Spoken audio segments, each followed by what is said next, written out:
Oi pessoal, boa noite, meu nome é Cristiane Pavinho, eu sou advogada e hoje eu vou conversar com vocês sobre a portaria 1418, a portaria 1418, publicada agora no mês de março, recentemente. Os objetivos dessa portaria foram criar critérios para que as comissões especiais analisem, processem e julguem os pedidos de transposição. Porque hoje nós sabemos que os servidores que possuem direitos à transposição dentro de sua categoria são aqueles dos ex-territórios de Rondônia, do Amapá e de Roraima. E dentre as diversas categorias disponíveis, o que acontecia era que existiam diversas portarias que regulavam esses direitos. Então, o que a portaria 1418 de 2024 faz é sintetizar todas as categorias de todos os estados em um único documento para facilitar o processamento e análise por parte das comissões especiais, tá? Eu fiz alguns apontamentos aqui e eu quero falar com vocês hoje sobre categoria por categoria, para que não haja qualquer margem de dúvida, tá? Eu vou começar aqui com a categoria dos policiais civis. Dentre os policiais civis, quem tem direito à transposição? Eu vou começar dizendo que são os servidores públicos efetivos que desempenhavam as funções policiais junto à Secretaria de Segurança Pública do Estado de Rondônia, e aí eu consigo inserir a Polícia Técnico-Científica. Lembrando que para a categoria dos policiais civis contempla apenas os servidores efetivos, não contempla os servidores comissionados, tá? O período ali compreendido é entre 1981 até 15 de março de 1987. Okay? Que é entre a data da transformação do estado de Rondônia até a posse do primeiro governador eleito. Para eu comprovar o vínculo para fins de solicitar, optar pela transposição, eu preciso apresentar pelo menos 3 documentos. Dentre estes documentos, eu vou trazer aqui alguns para vocês que servem para embasar o processo, o requerimento. Designação para diligência ou participação em ocorrências policiais, lavratura de atos e termos de processos policiais, custódia e vigilância interna de unidades prisionais e escolta externa de presos, investigação, cumprimento de despacho, realização de perícias, de pesquisas, execução de mandatos e identificação criminal nos inquéritos policiais, registros administrativos emitidos pela Secretaria de Segurança Pública, quando expressamente identificado o requerente como ocupante de função policial. Carteira de identificação funcional, cautela de armas e algemas, escalas de serviço e de ronda e boletim de ocorrência. E aí a portaria flexibiliza ainda essas funções porque ela aceita como requisito de comprovação do vínculo a realização ou auxílio em perícias, tais como serviço de identificação civil e criminal com expedição de carteira de identidade nacional e atestado de antecedente criminal, coleta de impressões digitais e preenchimento dos formulários adotados no sistema de identificação, expedição de carteiras funcionais, confrontamento de impressões digitais, tomada de impressão digitais, inclusive em cadáveres, realizações de perícias datiloscópicas, elaboração de laudos, enfim. Ela detalha ali várias séries de atividades para fins de comprovar o exercício da função e da atividade policial. Só tem uma ressalva que eu gostaria de fazer aqui. Em relação a esses documentos, eles não podem ser atuais. Eles devem ter sido emitidos na data do desempenho da função. Tá? O que pode ser agora é que, se perdeu pelo tempo, pode ser emitida uma segunda via. Tudo bem, a segunda via é em relação ao documento que foi emitido lá atrás. Mas esse documento, esse comprovante de vínculo, ele não pode ter sido criado nos dias de hoje, nos dias atuais. Ele tem que guardar relação com o período em que o requerente exerceu as funções policiais. A portaria fala também dos servidores ocupantes de cargos na carreira de planejamento, orçamento, finanças e controles, que são aqueles servidores que eles se encontravam no desempenho de atribuições nessas carreiras entre o período de 23 de dezembro de 1981 a 15 de março de 1987. E aí eu tenho uma exigência de escolaridade compatível, que para os cargos de analista e auditor, o requerente ele vai precisar comprovar a conclusão de curso superior. E para os cargos de técnico, a escolaridade mínima é o 2º grau, é o ensino médio. Mas esse requisito de escolaridade, ele não pode ter sido obtido após a janela de tempo ali do período até 15 de março de 1987. Tem que ser concomitante a esse período ou anterior. Ou seja, ele não pode ter obtido o grau superior ou até mesmo o grau de ensino médio após 15 de março de 1987, tá? E aí essa comprovação do vínculo para essa categoria em específico, eu comprovo com atos de nomeação, tanto para cargo efetivo quanto para cargo comissionado. Então tá, nessas carreiras de orçamento e finanças, eu consigo enquadrar os servidores que desempenhavam funções comissionadas, funções de confiança, tá? Histórico, ficha e registro funcional, atos e decisões administrativas de lavra do servidor em processos administrativos, relatório, parecer, nota técnica ou qualquer expediente semelhante que tenha sido assinado pelo servidor. E aí também eu consigo colocar ofícios, memorandos e certidão assinada pelo servidor também, tá? Agora entrando numa categoria mais geral. Eu tratei aí dos policiais civis e da carreira de orçamento e finanças. Agora vamos para os servidores do ex-território. Quem tem o direito a requerer a transposição são os servidores do ex-território que se encontravam no exercício regular de suas funções em 31 de dezembro de 1981, que foi quando e que tenham sido absorvidos pelo quadro do estado de Rondônia, que foi quando o ex-território foi transformado em estado. E também os servidores e empregados admitidos regularmente nos quadros do estado de Rondônia, agora já o estado de Rondônia, até 15 de março de 1987, que é a posse do primeiro governador eleito. A portaria também contempla a possibilidade de requerimento da transposição para os servidores municipais e também os empregados municipais, tá? Que se encontravam no exercício regular de suas funções, prestando serviço ao ex-território ou às prefeituras neles localizadas em 23 de dezembro de 1981, data em que o ex-território foi transformado em estado. Também os policiais militares do ex-território de Rondônia e os empregados públicos, que são aquela categoria que eles são empregados de empresas públicas ou sociedades de economia mista que hajam sido constituídas pelo ex-território ou pela União para atuar no âmbito do ex-território, tá? Aí o vínculo, ele é comprovado, a relação ao vínculo funcional de caráter efetivo ou não, então eu consigo colocar os comissionados também. E esse vínculo pode ser empregatício, estatutário, contrato de trabalho, os comissionados, como eu já mencionei, e o período compreendido é entre aquela janela de sempre, entre 1981 e 1987. Dentro desta categoria, eu preciso fazer uma ressalva quanto aos servidores do BERON, porque muito se fala, muito se argumenta, há quem diga que tem o direito, há quem diga que não tem. A celeuma toda, a controvérsia toda, ela se justifica por quê? Porque a emenda constitucional de 98, ela não prevê a transposição de funcionários de empresas criadas depois da transformação do território, do ex-território em estado de Rondônia, que aí eles dizem que é o caso do BERON. Mas calma lá, vamos lá. O BERON, a categoria aqui dos empregados públicos, ela contempla empregados de empresas públicas que tenham sido constituídas tanto pelo ex-território quanto pela União.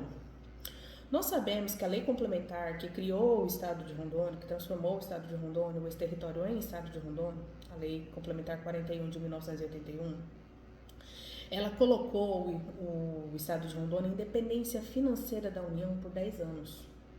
Todas as despesas referentes aos servidores do estado de Rondônia entre 1981 e 1991 ficaram a cargo da União. Justamente era porque era um período de transição. O estado, ainda que ele tenha sido transformado em estado, o ex-território tenha sido transformado em estado de Rondônia em 1981, ele não adquiriu autonomia ali, ele não adquiriu independência. Havia uma dependência financeira da União para que o Estado pudesse se consolidar. Este é o período de consolidação do Estado de Rondônia. É por isso que a PEC 47 quer estender esse prazo que hoje vai até 1987 para 1991, porque eles dependem que não pode ser compreendido o período só até a posse do primeiro governador eleito. Tem que ir além. Porque se o Estado permaneceu por 10 anos, até 1991, sob as dependências financeiras da União, ele ainda era um ex-território. Ele era um ex-território se transformando em Estado. A transformação do Estado pode ter ocorrido em 1981, mas a consolidação financeira do Estado de Rondônia em relação a todos os seus empregados e servidores públicos, ela só terminou por acontecer em 1981. Até esse período, todo mundo que estava aqui ainda era dependente financeiro da União. E é aí que a portaria traz a ressalva que coloca o pessoal dentro do Beron, o pessoal do Beron dentro do benefício da transposição, porque ela traz que estão abrangidas aí empresas e sociedades de economia mista que hajam sido constituídas também pela União. Se o Beron foi constituído dentro dessa janela de 1981 a 1991, e se nessa janela toda a responsabilidade financeira do funcionalismo público do Estado era da União, trata-se sim de uma empresa compreendida, de uma empresa constituída pela União e no interesse do ex-território. Vocês estão compreendendo? É por isso que nós temos, inclusive, sentenças judiciais favoráveis a servidores públicos que pleitearam a transposição até 1991. É por isso que a PEC 47 quer colocar o pessoal de 1991 dentro da transposição. Porque não era ainda que já havia sido constituído, já havia sido criado o Estado de Rondônia, a consolidação dele, a constituição definitiva dele, só ocorreu após a autonomia e independência financeira da União. Aí você pode falar, doutora, mas a portaria abre margem. Sim, a portaria abre margem, sim, para a inclusão dos beronianos. Inclusive, se a gente casar o que dispõe a portaria com as sentenças judiciais que nós já temos, o direito se aperfeiçoa. Você pode até querer discorrer, não, mas tem a emenda constitucional 98, tem pareceres que explicam que não. Mas o bom é que o direito ele não é uma ciência exata. O direito está sempre em evolução. E o direito, ele é constituído por suas fontes, ele é formalizado, ele cria forma. O seu direito hoje, ele cria forma a partir das fontes do direito. E quais são as fontes do direito? Leis, costumes, analogias, princípios, jurisprudência. Então, não é uma ciência exata. Se nós pegarmos decisões judiciais, se nós pegarmos essa lei que coloca o Estado de Rondônia independência financeira da União até 1991, se nós pegarmos jurisprudência, se nós pegarmos doutrinas sobre esse tema, que defende a inclusão aí de todos os servidores desse período, inclusive os beronianos, nós conseguimos formalizar um direito.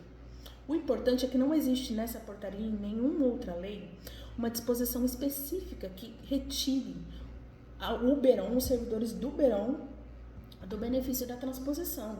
O que a gente tem hoje são entendimentos. Tem entendimentos divergentes. O judiciário já chegou a se manifestar sobre o caso. As comissões, os pareceristas têm um entendimento. A formalização do direito dos beronianos, ela vai ser criada a partir da interpretação dessas normas todas que nós estamos trazendo.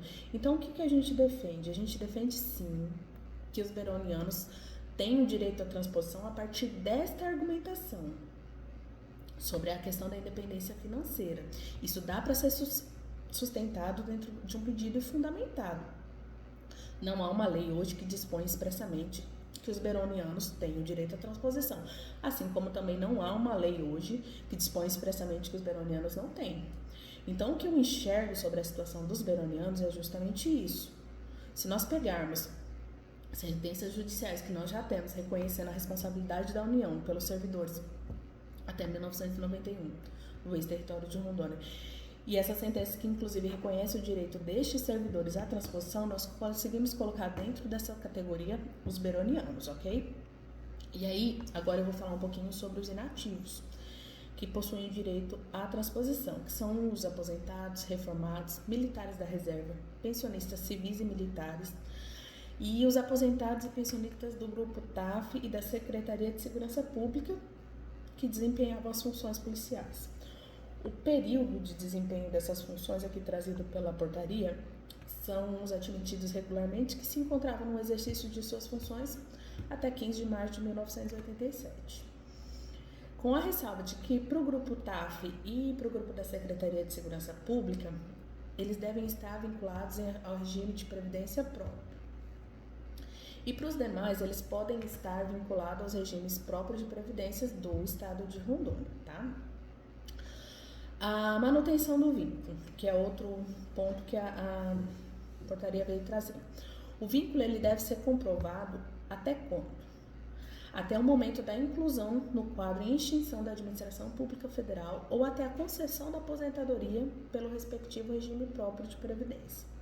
Tá? Lembrando, gente, essa ressalva é importante fazer, que o artigo 12 da Lei 13.681 de 2018, ela reconhece o vínculo dos empregados incluídos no quadro em extinção, ainda que vinculados ao regime geral, porque a portaria trata muito do regime próprio.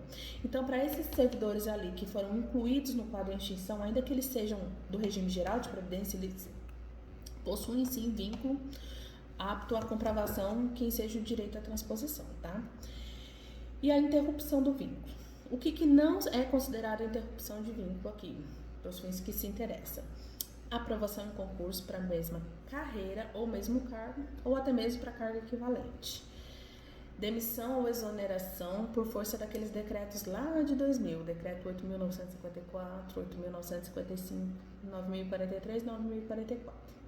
E como é que eu comprovo o vínculo, doutora? Bom, a comprovação do vínculo ela vem como? Carteira de trabalho, contrato de trabalho, devidamente datado e assinado por todas as partes, históricos, fichas e registros funcionários, e aí também entra a ficha financeira e os contra-cheques, atos de nomeação e exoneração publicados no diário e declaração da certidão de vínculo emitida pela administração pública. Os requisitos dos documentos comprobatórios do vínculo. Esses documentos eles têm que ter a data do início das atividades, quem era o contratante, qual era o cargo, qual era o regime jurídico do cargo, a idade mínima legal para ingresso no cargo, a manutenção do vínculo pelo período que a lei coloca ali, o ato concessório da aposentadoria e da pensão, quando for o caso. E o atendimento aos requisitos da escolaridade exigida para cada cargo, com exceção das funções policiais, que nós já tratamos aqui. Eu quero fazer outro adendo aqui, principalmente na questão do vínculo. Muito se observa aqui na portaria, a questão é tratada de uma forma divergente entre estados, Roraima, Amapá e Rondônia. O que nós temos hoje, principalmente com a PEC 47, é uma intenção de proporcionar uma isonomia entre os servidores desses ex-territórios, destes 3 ex-territórios. Por quê? Porque são servidores que eles ajudaram a consolidar a região norte amazônica aqui, o ex-território, em estado. Então, independente do estado, eles contribuíram de forma idêntica para a consolidação da região amazônica em estado, cada um no seu respectivo estado. Por isso que é importante a gente tratar as questões, principalmente as questões de requisitos legais, interrupção de vínculo, de uma forma mais isonômica. Não dá para um estado ter mais benefícios do que o outro. Isso tem que começar a ser revisto, isso tem que começar a ser sustentado. Ainda que você pode pensar, mas eu vou colocar no meu requerimento e vai ser indeferido. Mas o indeferimento administrativo é requisito essencial para que nós possamos levar a situação para o judiciário. Isso tem que começar a ser debatido tanto nas esferas administrativas como nas esferas judiciais.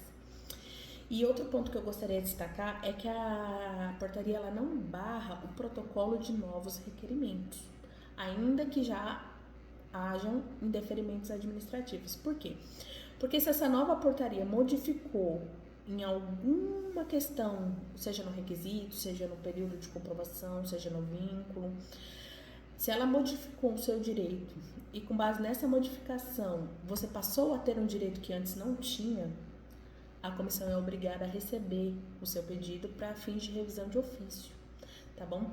Então, se a sua situação foi alterada, qualquer detalhe da sua situação, que anteriormente a portaria 1418 ensejou um indeferimento, e se ela foi alterada pela portaria 1418 e a partir dessa portaria entende-se que você passe a ter o direito da transposição, é importante que esse protocolo seja feito. Porque por mais que a comissão possa rever de ofício esses casos, Auxilia ali quando você provoca, entende? Quando você traz a sustentação já pronta, quando você leva a questão ao conhecimento próprio da comissão.